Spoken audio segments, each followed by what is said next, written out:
The attack on our nation's capital on January 6, 2021, was an unprecedented assault on the seat of American democracy. As described in the indictment, it was fueled by lies.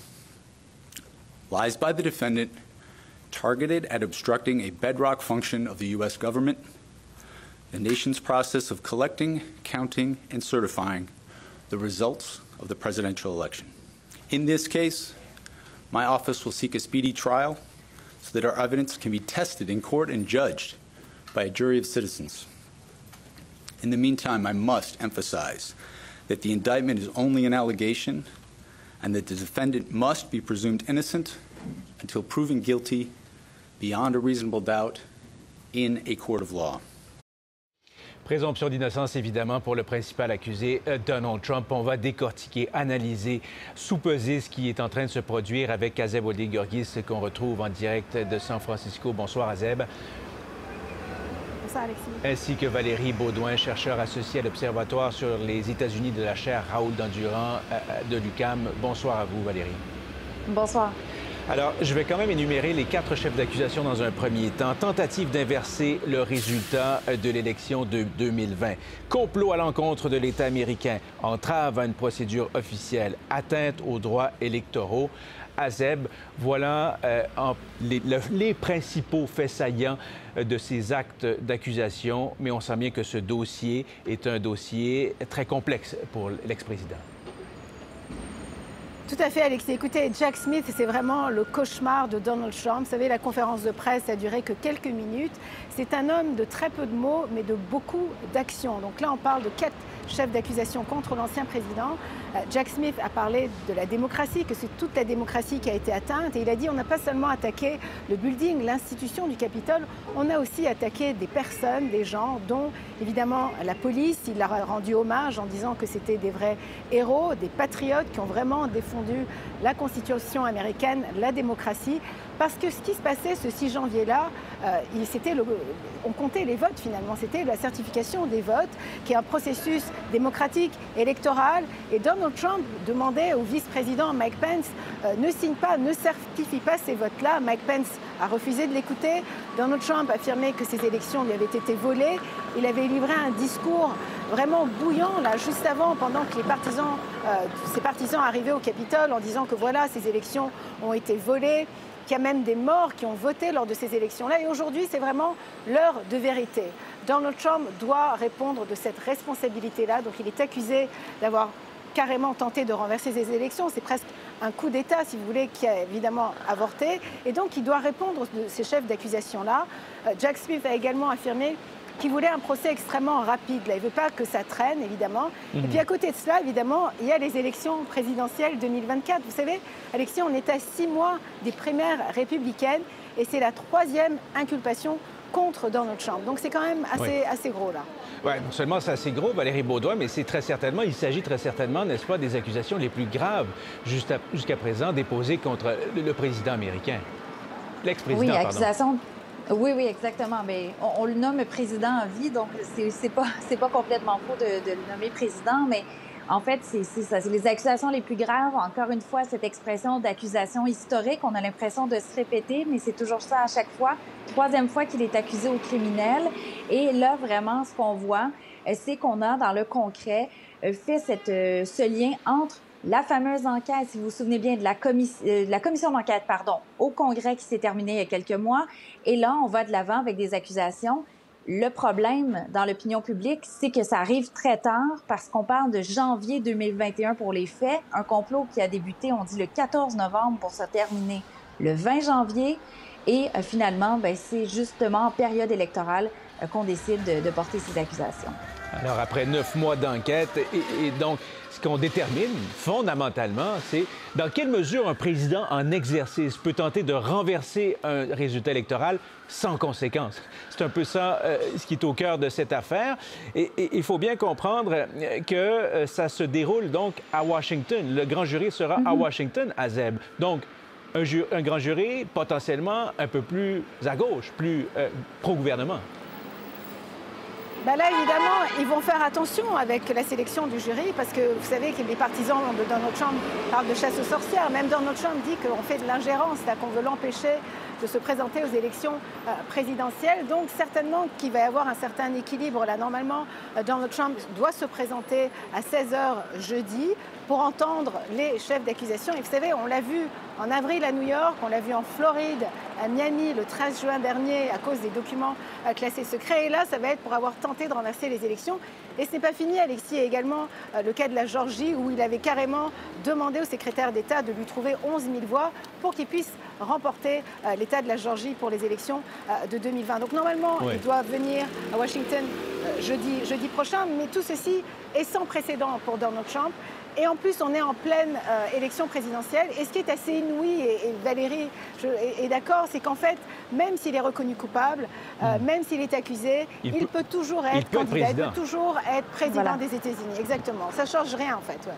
Ça ne change rien. Et ce que ça change pour lui, peut-être, c'est ce qu'il tente de monnayer, en quelque sorte, c'est que ça lui fait un levier pour aller chercher plus de sous, pour payer ses frais d'avocat. Valérie Beaudoin aussi payer ses frais de campagne. Oui.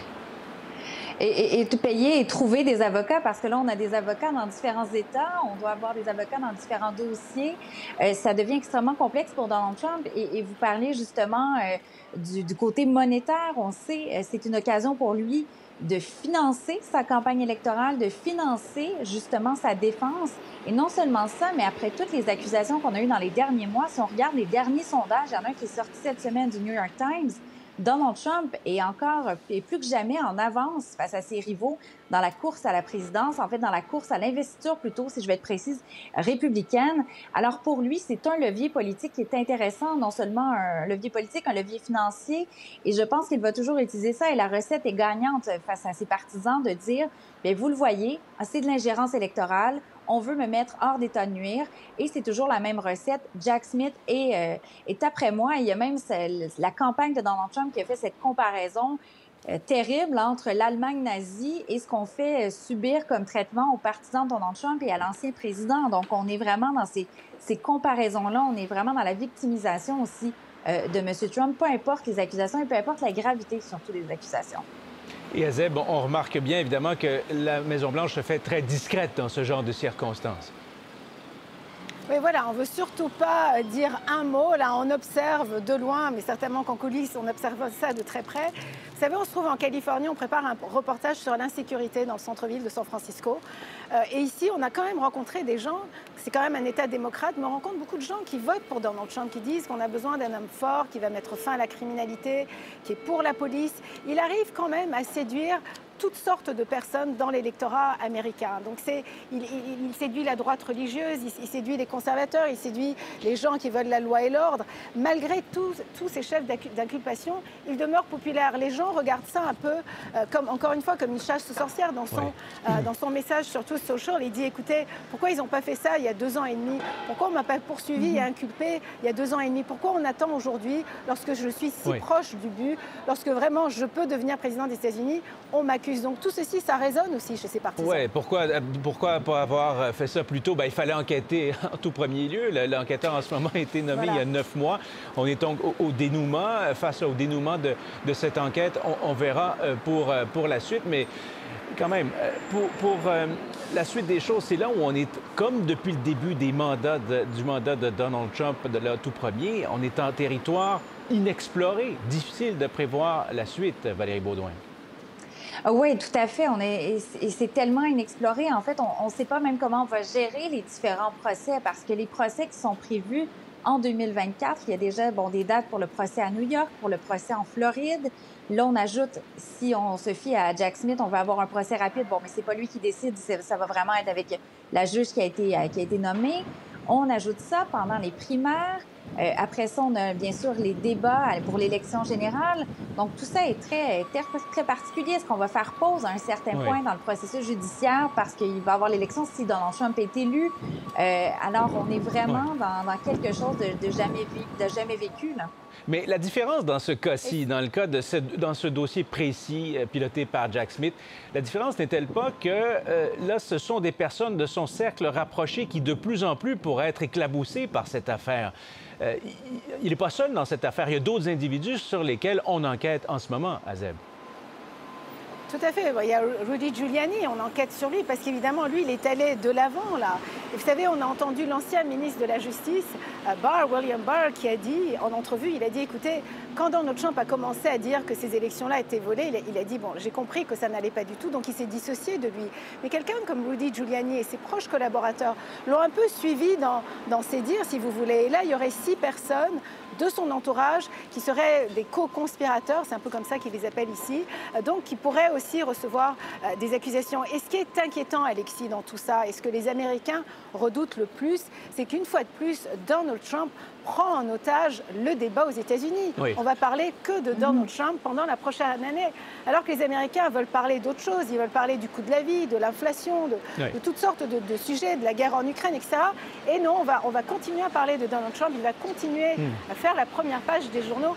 Et c'est ce que les Américains vraiment redoutent le plus. Et c'est ce qui risque d'arriver avec tous les procès. Il y a un procès déjà, on a une date le 24 mai prochain pour tous les documents classés secrets qu'il aurait gardé. Le 27 juillet, le manager de Mar-a-Lago a été accusé également parce qu'il aurait demandé à ses employés d'effacer le contenu des caméras de vidéosurveillance où justement on était en train de cacher ces documents-là. Donc c'est vraiment, il y a énormément d'inculpation et tout ça pendant une année électorale quand même. Oui, mais on connaît, si on veut, le pattern, si vous me permettez l'anglicisme. Rien jusqu'à présent ne lui a collé à la peau. On verra pour la suite. Une chose est certaine, cependant, ça ne sera rien pour améliorer le climat social et politique dans ce pays aux prises avec beaucoup de polarisation. Valérie Beaudoin, Azeb Ouadi-Georgis, merci beaucoup pour vos lumières et votre analyse de cet élément de dernière heure dans l'actualité. Merci. Merci. Je vous en prie. Au revoir.